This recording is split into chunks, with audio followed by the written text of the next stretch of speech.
नेहा मलिक जी पूना से। राधे राधे। राधे राधे महाराज जी कृपया मेरा मार्गदर्शन करें।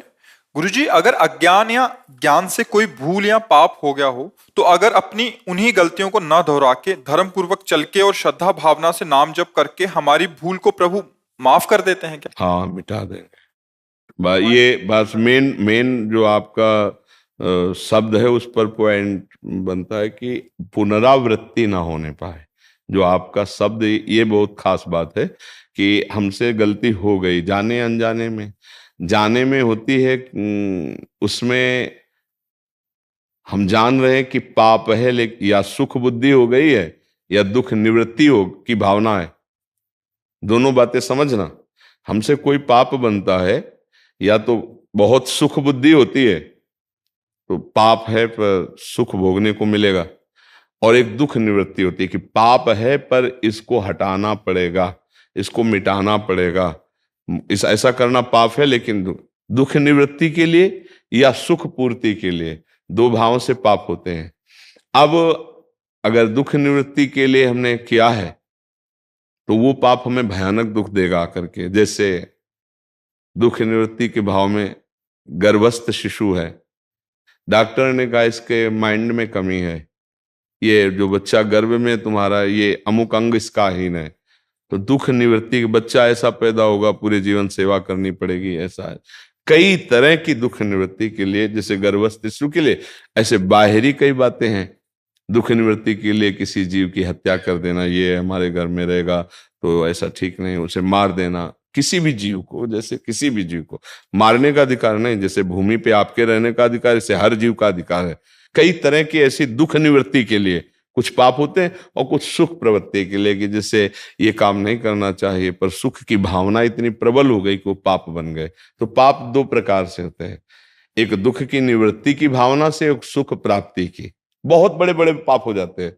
दुख निवृत्ति, सुख पूर्ति, दो भावनाओं से पाप होते हैं। अब पाप हमसे हो गए हैं और अब हमें सत्संग के द्वारा पता चला कि यार बहुत ही इनका दंड मिलेगा, तो हम भयभीत हो जाएं पहला, और आर्त भाव से भगवान की शरण में हो। जो सभीत आवा शरणाई तो रखियो ताई प्राण की नहीं। भगवान ने कहा ना कि अब भगवान के सिवा मेरा कोई भी पाप नष्ट नहीं कर सकता, मुझे नहीं बचा सकता।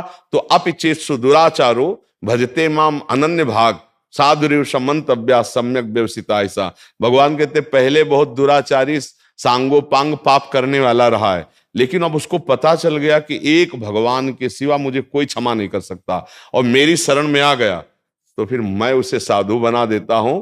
अहम तो हम सर्व पापेभ्यो मोक्षयिष्यामि मा शुचा। आप चिंता की बात फिर नहीं रहेगी। एक शब्द जो हमने कहा, मेन पॉइंट बहुत महत्वपूर्ण आपके मुख से निकला कि पुनरावृत्ति उसकी नहीं होनी चाहिए।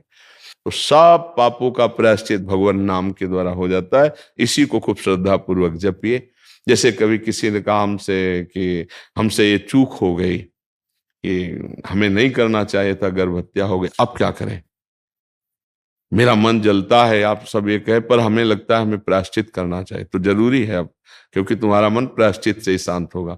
तो चलो 7 दिन नियम से रहकर उचित फलादि का आहार करके संस्कृत से मूल पाठ भागवत का करवा लो।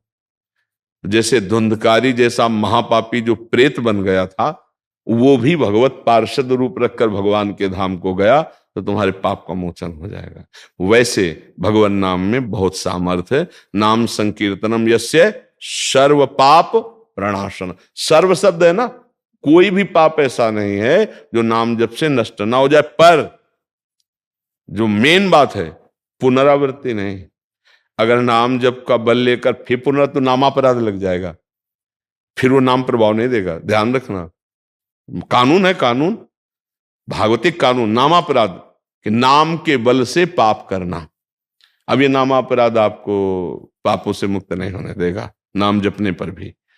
ये मेन पॉइंट की बात आई कि पुनरावृत्ति, अब लो नशानी अब ना नशयो, तब सब काम बन जाते हैं।